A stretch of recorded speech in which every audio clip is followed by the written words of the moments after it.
Welcome, everybody. We're going to go ahead and get started. It's just afternoon. My name is Garrett Monroe. I am the co-director of TabletopEDU.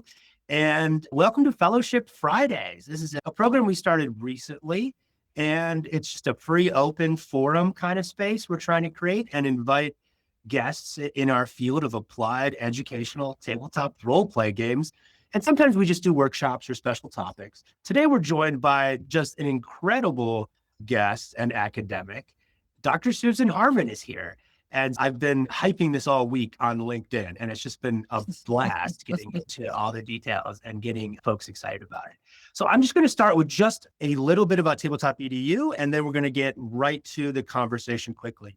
If you have questions for Dr. Haarman, please put them in the thread. We're going to try to get to those. And we're going to try to respect our 30-minute timetable here, but we might go a little over. So TabletopEDU is a nonprofit. We've been around for about 3 years. I started it right at the end of the pandemic. And I was looking at disengagement from my students. Students couldn't make eye contact. They weren't showing up. I couldn't get them to participate. It was like, how do we do more of this sort of thing? And so it's been running since that. How do we use role play games to do that? We're really all about creating community, creating free resources, giving stuff away. We have some paid resources like the book and the course series, but we're leading into more kind of free open access things as well. We do events like this, and we have a Discord community. So join us on Discord, where a lot more of the conversation is happening.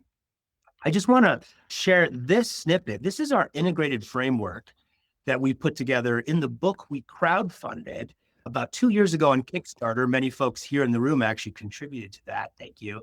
And this came out of a seminar I was teaching for pre-licensed teachers. And it was all about games and learning.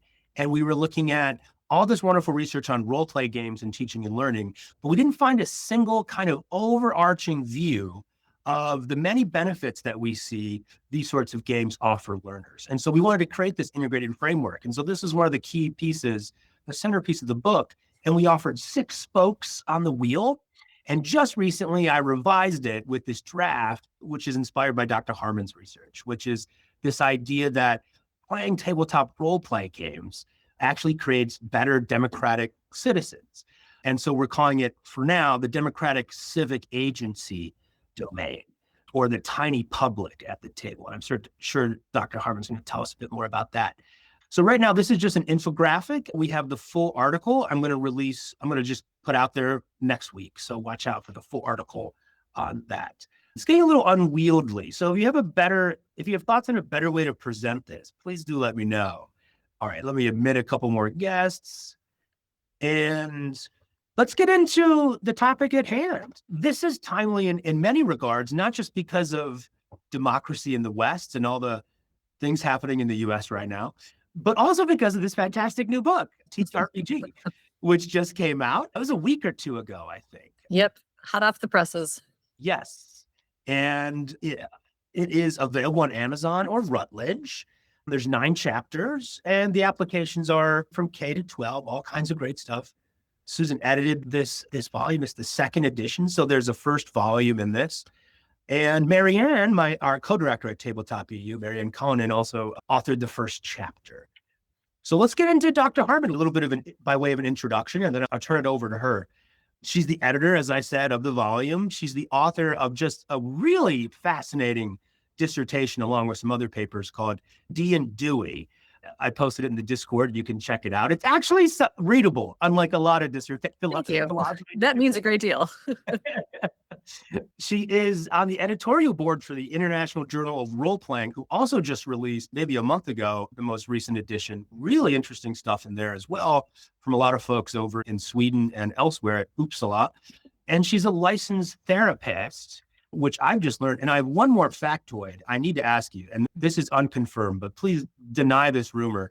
Your favorite D&D character was Kalrath the Devastator, a hobgoblin bard whose nickname came from making people sob uncontrollably with their emo power ballads. Is that totally a hallucination, or is that true? That is true. I was particularly proud of Kalrath trying to play a bard, absolutely counter to the trope of the kind of standard sexy bard everyone's in love with. Instead, this was just a guy who spouted off dashboard confessional lines and would use really high charisma checks to just make people weep. Yes. Oh, I love that so much. Let's dive into it. Where do you want to start here? The floor is yours. Is there a certain place you want to start? My first question for Mhm. you is, what was your aha moment? How did you make that connection with TTRPGs and Dewey's idea of creating civic Yeah. actors? Yeah. So I think like any good academic moment, it came in the shower, actually, right? But I was knee deep in sort of doctoral dissertation work. I've been working on philosophy of education and had come to Dewey primarily because of the community based learning and experiential learning, which is in my previous role at Loyola, I was in charge of our service learning program. So I was digging into Dewey and had just read The Public and Its Problems, which is the center text where he does a lot of his kind of work specifically about how communities create and enliven democracy. And so I had been chewing on that really through the lens of what's the democratic formation that happens in experiential learning. And at the same time, this was a little bit pre-pandemic, I had started listening to a lot of actual plays because I'd started playing D&D with some friends and had really loved it. My running joke is always that I was such a nerd as a child that I did not have enough friends to play D&D. So it Yeah. was not until I was older that I could. But I was listening to an episode of Critical Role while I was in the shower, and somewhere between the rinse repeat cycle, it was an episode from the second season where essentially a big event has happened and the entire party is trying to figure out where to go next.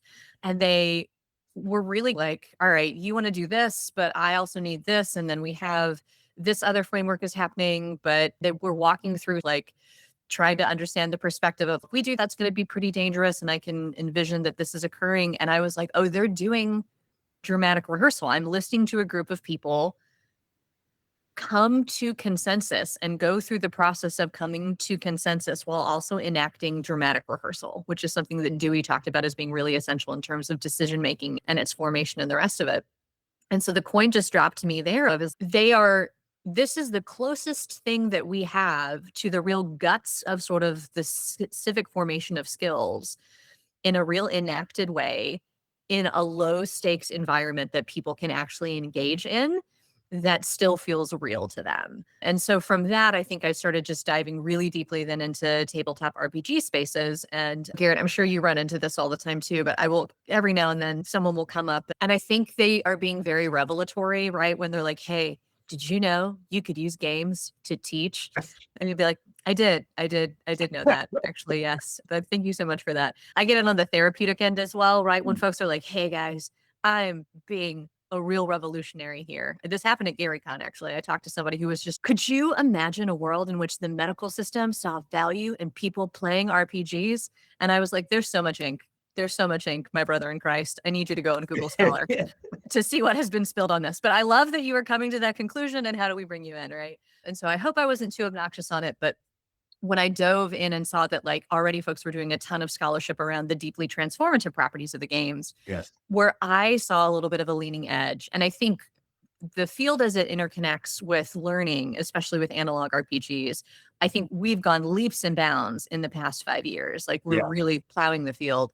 But where there was this little gap was around this idea of there was a lot of talk around personal transformation and a lot of talk about how it teaches us to relate in groups, but not a lot about the idea of like how do we learn, like how is the enactment of being in the group itself also something that's really formative. And I think that for me was my edge of we're doing democratic formation because it's not just about what happens to you personally, it's about what happens to you in concert with the relationships that you have with other people at the table.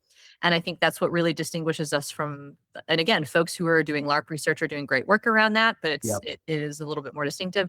Folks who are doing really good research around games, same thing. I think we are really at this sort of intersection where because folks are at the table, really dependent upon one another, it just becomes this ecosystem for how to do democracy in a way that I don't think you can replicate someplace else. I think it's such a great insight. As an instructional designer, I think about a lot of what you've just said reminds me of the idea of authentic assessments. Yeah. And you never quite said it, but it was like we're mimicking what these Mhm. what these things look like in real 100%. life. And it's not just democratic processes. It's like what work looks like, what a lot of knowledge work and adulting looks like, Yep. that a lot of like younger people are really struggling with. And it's something that so much of schooling does such a poor job. This is something that James Paul G talks about a lot in his Oh, great yeah. book. But like we built these school systems where students are really passive a lot of times. And they're not doing the kind of things that all of a sudden they're pushed out of our schooling systems, even in higher ed. And all of a sudden work is very collaborative. You're on a team, you're talking to people all the time, you negotiate, find compromise. In a lot of ways, it's somewhat democratic, not all, often not in many corporate environments, but yeah, so anyway, as an authentic assessment, I'm fascinated by it Yeah. and how it's so dynamic. And I think also with the age of AI, like this is the stuff that is so deeply human that Cannot replicate. Yeah. can't be replicated. You can't fake it. And so it just strikes me that this is going to be where things are going to be really going in terms of learning design and even assessment design. Yeah. Well, and Garrett, that insight around the authentic assessment piece, that's for me why I've really rooted the stuff down into not just like, hey, games for civic education, but Dewey's conception of democracy. He was really careful to push, like, just because something is labeled a democracy doesn't mean it is, right? Just because you have the structure in the Constitution that is democratic doesn't mean that's how it actually functions, which unfortunately I think we have a front row seat for in a way that we didn't have 5 years ago right now in society. Yeah. And Dewey makes the argument that democracy, better understood, is communities that are functioning and caring for one another and enacting change, right? And so that's what democracy is. And so it is this broader, bigger, more expansive frame. It's the habits, it's the relationships, it's the rest of it. And I think that really resonates with people, right? Because again, like we can see, oh, you can label this as a democracy, but the power structure clearly makes it authoritarian, right? That's not democracy versus being in situations where we're like, oh, this was really democratic. I felt heard. I felt listened to. I felt like I had a say in this. Like we worked together through things. And as you highlighted, like modern education, if you think about your civics class, it was passive. Mine was like basically the greatest hits of the Supreme Court with a little bit of history. Nothing was modeled whatsoever. So we are training folks passively and then I think it becomes not a surprise when they're passive in their own governance, right? And so I really tried to highlight if we have democracy, if we understand democracy through this Deweyan lens that is doing and being in relationships and habits, then we got to have a means that matches that ends. And I point to this is the means, right? This is the mean that leads you to that space, right? That enacts those things that can't be replicated, that gets people into environments in which they can see themselves into it. And I think it's great, both not just from the like, how do we bring this into a formal schooling environment? But I also flip this and I'm like, we need to go to your friendly local game stores. We need to go to organizations of folks and say, in these moments when it becomes very tempting for you to take a sideline to be like, I don't know how to do this. I don't know how to navigate past difference. I don't know how to like take big and bold steps to change my environment. I call bullshit on that. You do that every week at the gaming table. Yeah. You've negotiated some of the gnarliest, worst conflicts with some of the highest stakes in your life, and you've learned how to do that. Those skills have been formed. How do you then translate that to your local neighborhood? The question of transfer is an interesting one, and the LARP people use the phrase "bleed," which I'm not crazy about. But the transfer of the skill is interesting. There was a paper that we ran into a couple years ago in that same research course I was talking about, which looked at folks who play D&D have a higher sense of self-efficacy. And I just love that idea, especially game masters. It was really strong in people who served as the game master. And that just makes a ton of sense to me. Yeah. And I think it's the space too. You get it in both directions, which is what I love. And again, lab folks do like really dynamic and beautiful, like internal kind of thoughtful stuff around psychology. But I think the interface between the gamer at the table and the rule set, right? Even if you play, like I'm not a rules lawyer. I don't like a crunch. I was just at GaryCon and I played a subclass of a warlock that had a build where I realized I could chain a set of reactions that basically put our GM rolling at disadvantage, like for 15 minutes straight. Right. Yeah. And both I have played characters where I have tried to do things and be things that I would never normally move to or play in my normal life, that then gave me the space and permission, the alibi to do and be those things, that internal strength. And then I also watched myself astutely navigate a system. Like once you learn rules and get the chance to push and play with them and realize that, I think again, that's that transfer piece of you're getting it both at the deep internal level, but there is a level of, and I talk about this in the dissertation, it teaches you how to navigate a system and the value of navigating a system, which I think is so helpful, especially in so many other arenas in life. So it's not just I believe in myself. It's I know how to take a rule set and bend it to my will. Yeah. Yeah, and all those social skills of negotiating and communicating. And the one that struck me that we also tried to pull out I'm going to go away a little bit and then come back to civics in the integrated framework is the idea of research literacies, academic literacies. Yep. And I grew up in the age of third edition, just as second edition was closing. And so tons of books, textbooks, essentially. And so for a sixth and seventh grader, I could hardly make sense of it. It was Greek, but I so wanted to play those games that I found people who knew how to play it. I got them to teach me how to play it. I eventually picked up the vocab, learned how to read it and teach other people how to do it. And in a way, I got to college and I was like, oh, I'm very good at tearing apart textbooks. And I'm very good at doing research. And I know exactly how to do this. And it's like, where did that come from? It came from a lot of, reading and then also picking up D&D.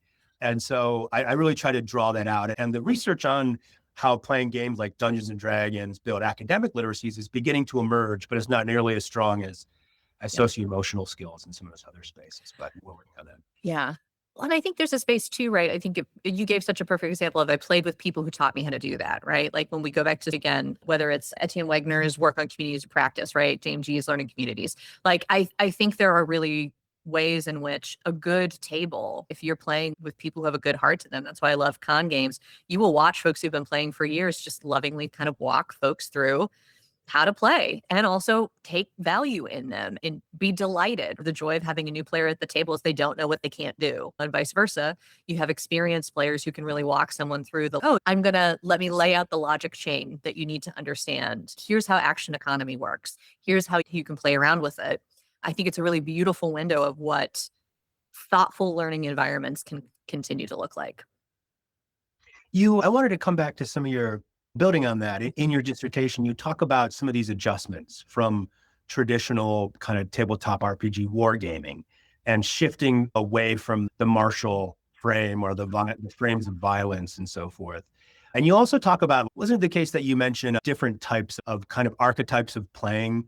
Game master, there's the puppet master, which is more authoritarian and linear running the game versus playing more of the host, right? Learning how to create space, facilitate discourse, and teach others. Is that right?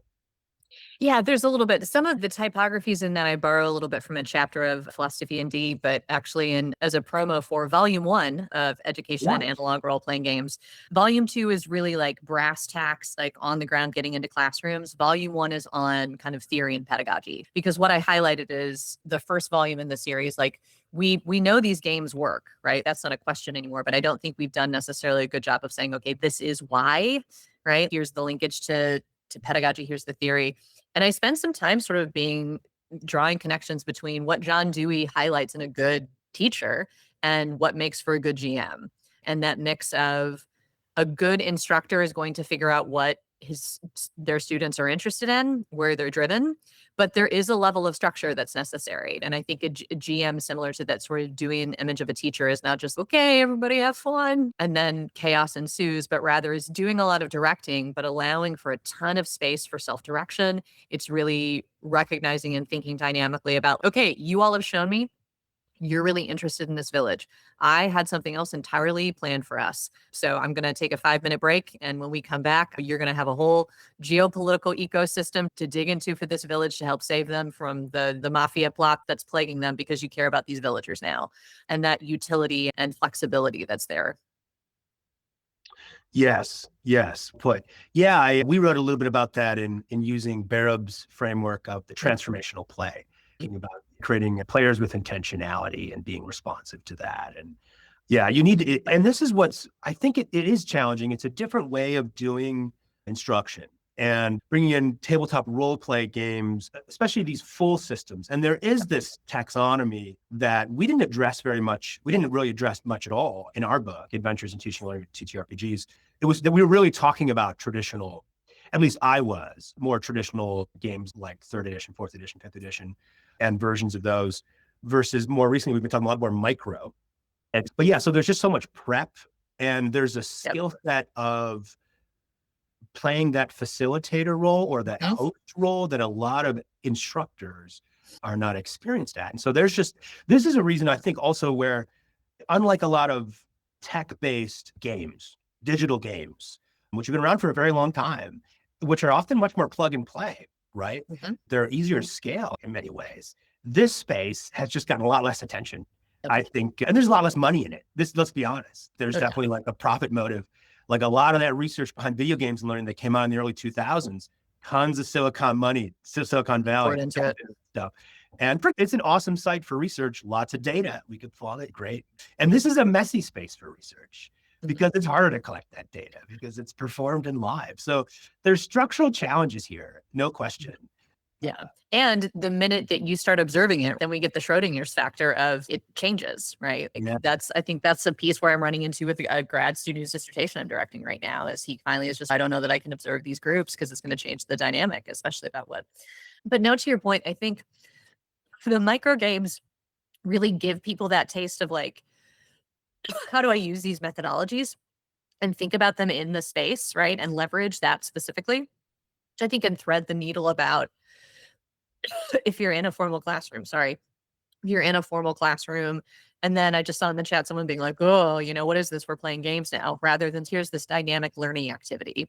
Yeah. But then vice versa. It's not that we're saying replace every single lesson with just an ongoing campaign. You're saying, how do we see these as thoughtful learning interventions? And in some cases, like I use the example of like community-based education, right? Like you might have a service learning class that has a full integration with a community partner. You might just start with bringing a community partner in to talk about the subject matter, right? And there's a scale that's appropriate to your learning outcomes. There's a scale that's appropriate to like your time and your own experience. You can make adjustments to that. But also, I think it's a good way of acknowledging learning is happening in these gaming spaces, even if they are happening outside of a classroom. And then so how are we also talking about learning and leveraging that? And so if you're running a D&D club at a school, it is just as educationally formative, right? And maybe not in always the clear and most direct ways, but in the same way that like your school wouldn't say it's not worth it to have a sports program. Kids don't gain anything from it because it's not directly like learning something. People would be like, this is absurd. What are you talking about? They're learning all of these skills that can be transferable.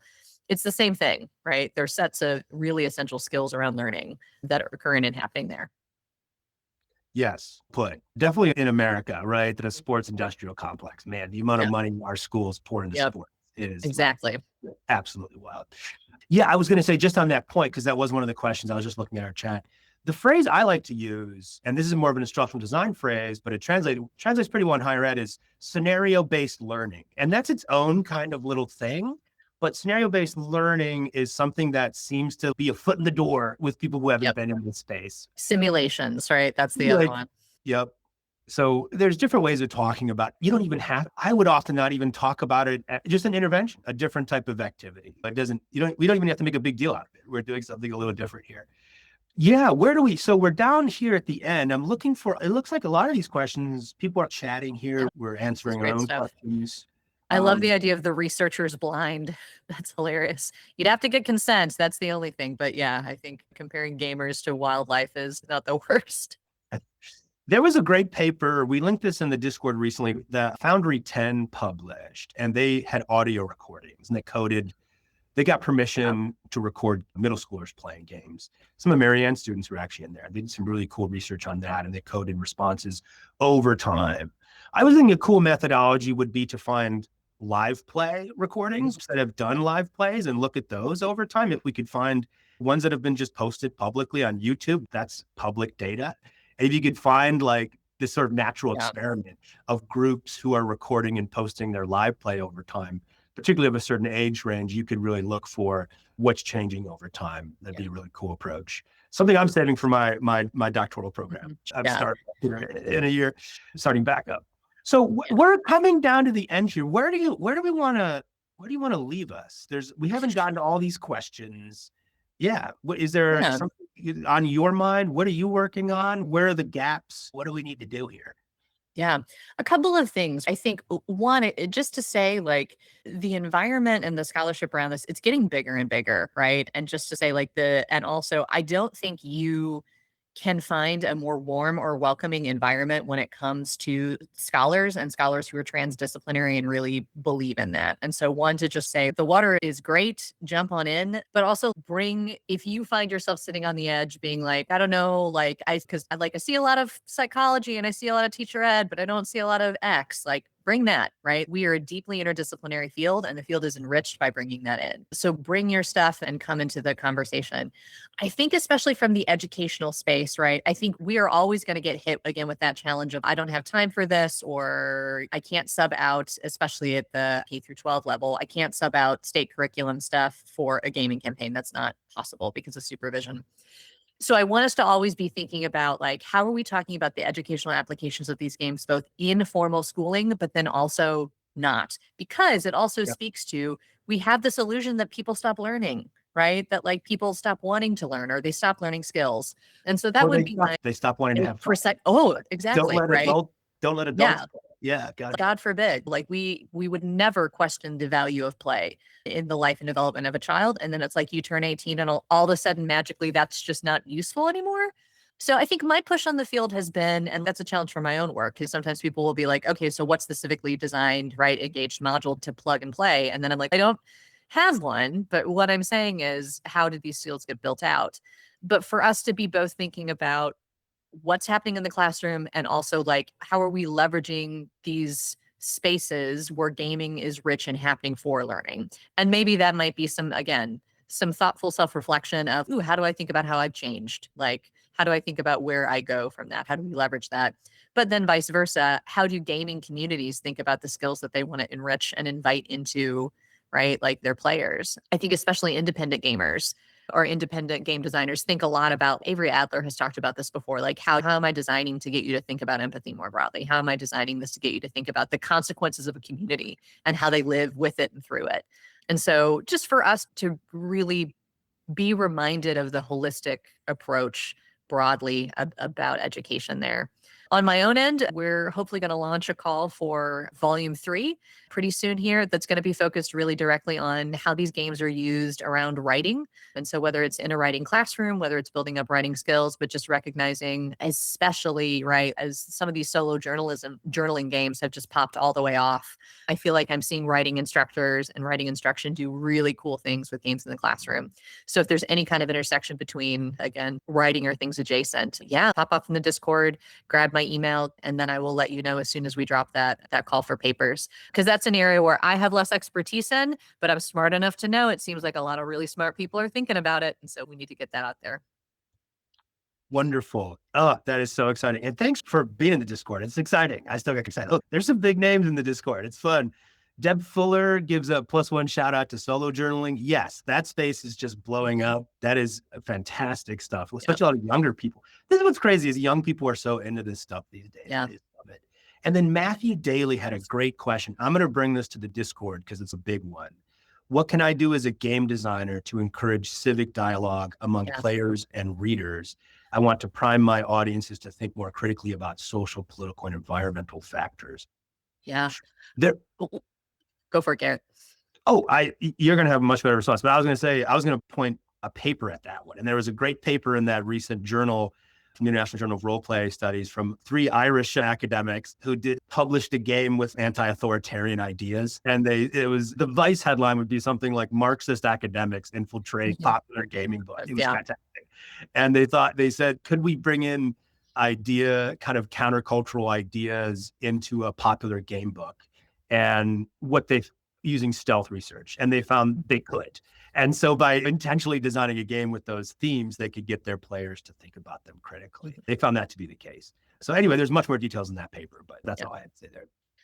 I would also share, if there were political commitments that shaped your game, and now like I'm doing this saying, if you're making your livelihood with game design, you take risks on this, but like I have read games that have had full anti-fascist statements in them. You flip to it and basically Thirsty Sword Lesbians was a famous one that basically said this game is based on a framework that does not believe in X, Y, and Z. And if you play it, just know that like, essentially, this is what we believe. These are the foundational sort of frameworks for this. And so you are participating in this. Yeah, Eat the Right, another great example.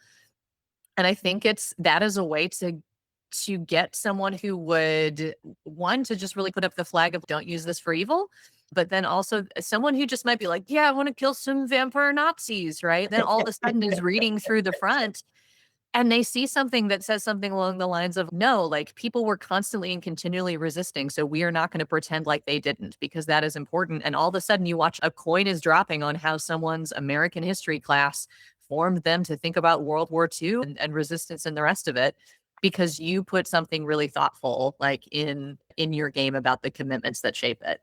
So yeah, I would encourage you where you feel bold and capable to. The worst that will happen is someone will be like, "Ah, a bunch of commies wrote this game." But do you want them playing your game anyway? And then from there, a player will glance over it. The best case scenario is you get somebody who came to your game because it looks cool and exciting and is now thinking differently about their life. Beautiful. Mhm. Yeah, we're gonna start coming out a little bit, but again, there's some links in the slideshow for joining the Discord. You can join us. We're always in there. We want to continue the conversation. Yeah, we talk a lot in our newsletter, and we give out a micro grant every month, $200 to folks to start or help an after school club or program. Just creating those spaces can change lives, right? There's a lot of kids out there, young people who really actually want to play this but don't know where to start. Again, there's this structural challenge where it's not a game they can download. They need to find friends, and this younger folks there's fewer spaces to do this, to find friends, and creating those spaces can be really helpful. Teaching kids how to play the game can be really life changing. And just to add, I'm sure Susan, I'm sure we'd agree with this, but it also creates civic infrastructure. And when I think about like Minnesota and what happened in Minnesota and how people who are organizing like soccer moms running around, running Yeah. carpools and delivering meals. And that's the infrastructure that good D&D groups and Yep. community do for each other. A lot of times it's, oh, somebody's sick. Guess what? Some of your closest friends, this is more casual recreational D&D. Yeah. They're the people who know probably the most about what's going on in your lives. You're spending Yeah. quite a bit of time with them. So they're the people who, in my life, showed up when we had kids. They were on the meal train. They're bringing meals Yep. over when we had babies. And when somebody passes away, they're the people showing up. So in a Yeah. lot of ways, to me, that is that Deweyan Yeah. dramatic. It's not dramatic rehearsal. It's just civic life. But it's the forming of a public, right? It's the realization, like that's what's happening at the table, because publics form when people realize that they share consequences, right? And they have decided that they share in the consequences of your life. But no, to that point, Garrett, so a little plug for still a brand new organization, but the Chicago Tabletop Gaming Association. I'm on the board for it. And we're a 501c3 nonprofit that is just dedicated to promoting the culture and thriving of like tabletop gaming in the Chicagoland area. And we distinguish ourselves from some of these groups that are like actually putting on games, which are great. There's lots of great like paid gaming groups in the city. But our goal is we want to bring people together who play these games so they can play them with one another. We want to do education. So because we want to have our tables be the richest, most thoughtful, most exciting, and to get people deepening on that. And we talk about prosperity. We want the folks who are our local folks who are designing games and running games to have money in their pocket for the good work that they do and to be successful and to be seen. And it's a civic group. It is full out. Like I was like, oh, I'm part of just a civic group that is doing this stuff. And we are organized in and around this hobby that we love. And it's thriving, I think, in no small part because of the skills that we learned at the table. We know how to do this. We know how to organize. We know how to have all this great stuff going on because of the games we play. Beautiful. What was the name of that group again? Chicago Tabletop Gaming Association. I will put a link to our Discord trade off in the chat. Yeah. Actually, I don't know if the elections have already happened yet, but we joined Gamma and one of our board members is running for the head board of that. So we'd love to, if you got a spare vote, and a member of Gamma, You got to infiltrate. vote Brent. Well, Yeah. all right. Thank you so much for joining us. This was just a tremendous No, total conversation. delight. Tremendous conversation. Next week, we are hoping to have Marianne back. Marianne's been out producing a play where she lampoons ChatGPT. It's called The Adventures of Robin Hood by ChatGPT. And so she's been consumed with that the last month or so, but she'll be back. So we're back, home bodies here. We'll be talking next Friday with Marianne, a little more details about her chapter 1 from this wonderful volume and works that she's cooking up, a lot more recent stuff from her classroom. That's all for us today. We're at 12:40. Thank you, folks, for joining us. Feel free again to drop more questions, continue the conversation in Discord. Thanks again to Dr. Haarman for joining us. Really been your time. Thank you. Yeah. Thanks, everybody.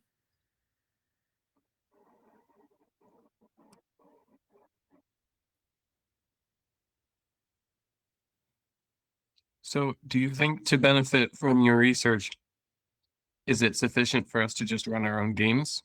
Or do you think we should be adapting our games to lean into the democratic nature of it?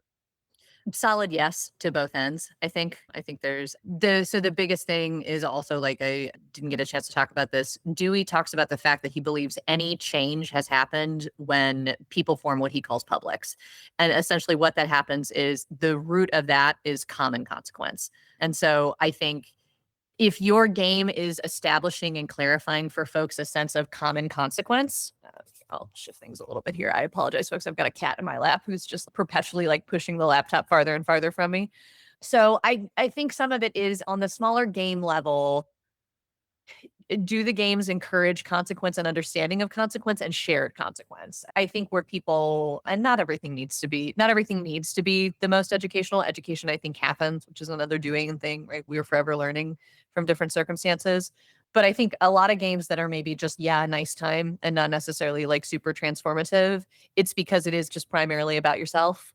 And that in con games, right? People who don't know one another, it's just, okay, I'm having a nice time. My actions might impact you, but maybe not a bunch, versus the games where you really have to lean in and be like, oh, Susan's character took this big swing and I'm in the shit because of it. And so what does that mean? And was it worth it to me? Because Danielle Allen, also who's another democratic thinker, talks about that democracy is held together because people have to make sacrifices for each other and the flourishing of one another. And how do we build the trust to do that? And then also, how do we think about making sure that not all of the sacrifices are landing on the same groups of people? And so I think, like, what that looks like gameplay wise, right? I think a good GM or a designer can maybe think and consider that. But where there's not really the opportunity to be like, no, really, when you do something, it impacts everyone. I think that's where the games really sing when it comes to sort of formation. Yeah. Thank you. But great. Yeah, Krista. Hi, Susan. Nice to meet you. Yeah. Wonderful things. And there's a lot of cross-pollination with the research that we've been doing. One thing that I could recommend you to solve a lot of our problems was when we discovered collaborative author knowledge, which is just where participants, we're researchers, I'm the DM, and we're all doing our journaling for the experience that we're doing. And we did two experiment settings in which we are basically designing a group, a game with the students, and one designing a game with the facilitators of the students. And so that way we can just all come into what is the experience that we're trying to do with the mini RPG. Yeah. We did it around engineering, just because basically nobody knew what the other engineers were doing. So it was like a really simple thing. We interpreted like everybody's a fighter and nobody knows what a wizard do. Let's try to sit down to talk about it. Also for us, it was really fundamental, some of the ideas of Dewey, but we were, because of the curriculum instructional design and some of the structural issues that we have with a polytechnic institution, it was really interesting how we came with some systemic barriers into how to integrate this into the class, because the humanities people were like, yay, we're going to be doing this. The teachers folks were like, whoa, let's perform. The engineers are like, what are you talking about?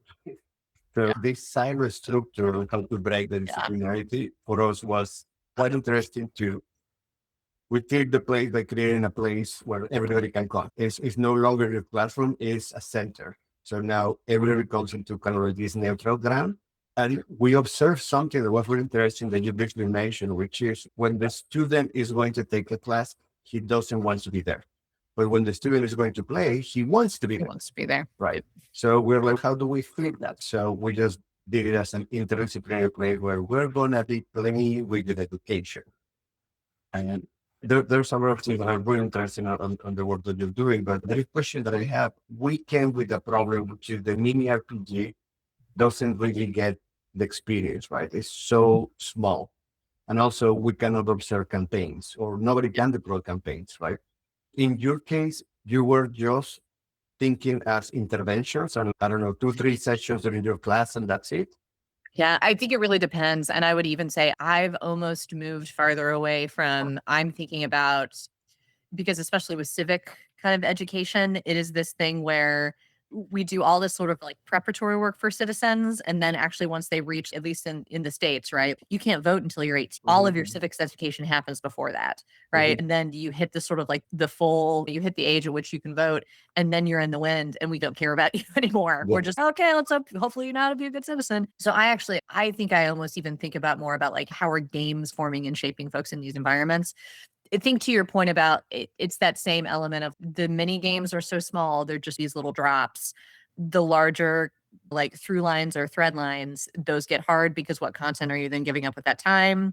The only thing I would recommend is if you have good reflective activities after the mini game so that you're leveraging as much of the learning as possible.